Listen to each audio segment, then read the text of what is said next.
Hey everybody, and Tony here with a review of Verdi's Il Trovatore with conductor Richard Harns and starring Anita Rachvelishvili as Azucena, Gregory Kunde as Manrico, and Vitaly Bliyy as Il Conte di Luna, which was live 5 months ago from the Royal Opera House. And this was also the same production done by David Bush. So let's get on to what I thought about the singers, starting off with who I consider to be the major star of this particular production of Trovatore, Anita Rachvelishvili as Azucena. Over the years, I have seen this particular mezzo perform one of her signature roles, Carmen, in both the Arena di Verona and, of course, the live stream production from the Metropolitan Opera.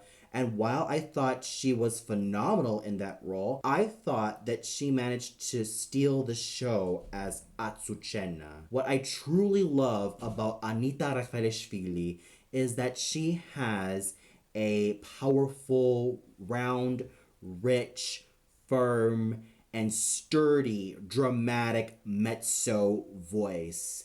And how she was able to embody Azucena is that she was able to make her quite controlled, but at the same time, you can sense a little bit of that mania that she has in all of the scenes that she appears in, and that desperation that she tends to have. But more than anything, her vocal assets continue to be as sterling as ever. She continues to use that firm and sturdy, dramatic mezzo voice, which she has been very well known for. And I definitely feel like Madame Rachvelishvili has a major shot at singing all of these grand, dramatic mezzo roles.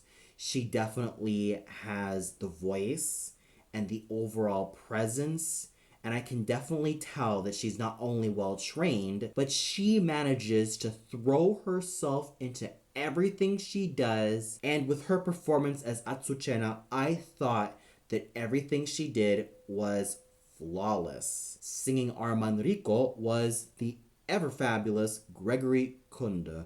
What I've noticed about Mr. Kunde is that his voice seems to get darker and fuller as time goes on. Yes, he's currently in his 60s, but the fact that his voice has gone onto the spinto / dramatic tenor side kind of shows how much darker and fuller his voice has been.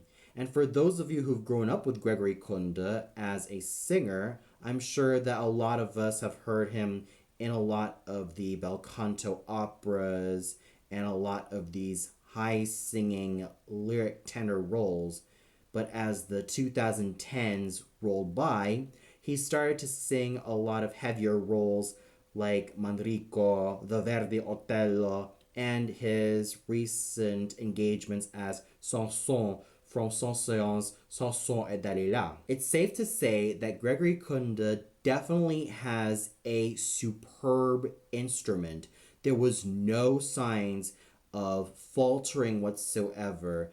There was no wobbling. There was no vocal inconsistencies. And his voice seems to get fuller and richer as time goes on, thus showing a lot of not only musical prowess, but also endurance and strength that he continues to carry, which is very astonishing. So I have to give major props to Mr. Kunde for a job fabulously done singing the role of Manrico.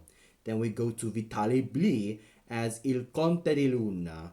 And while I thought he had a magnificent voice, which is quite suitable to a lot of the roles in the dramatic baritone repertoire, there were times I found his acting a little bit on the stolid side. There were times that his expressions were a little bit monotonous, but he did kind of get better and slightly more involved in the later acts.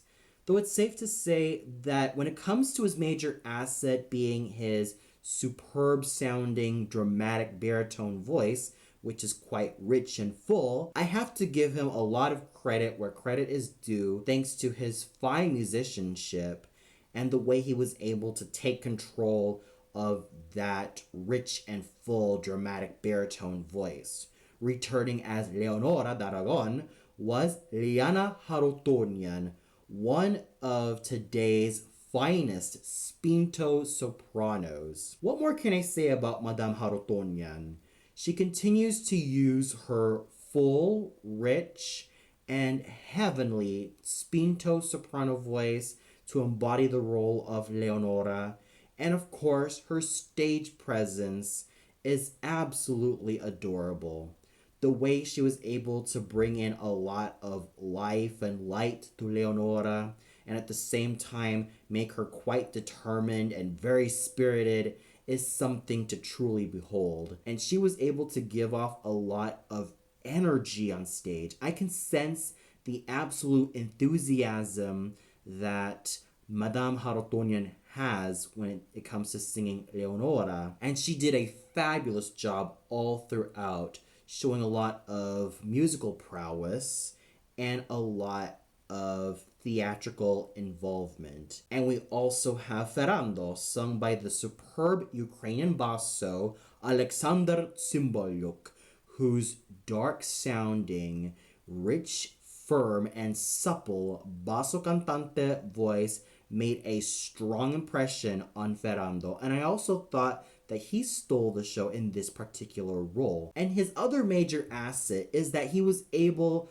to play off his debonair-like features, and he was able to make Ferrando a pretty strong and tall character, even though this role is kind of thankless for many a basso. He was able to give him a sense of nobility, he was able to make him quite stoic, but more than anything, he sang superbly, thanks to his firm-sounding basso cantante voice.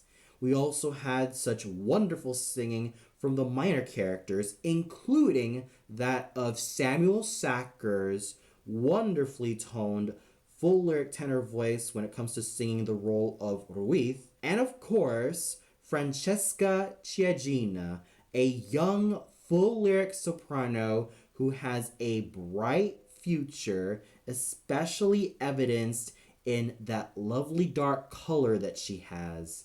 When she sang the role of Ines, I can definitely tell that this young woman has a magnificent future singing a lot of the spinto soprano roles because of that dark and rich color that she has in her voice.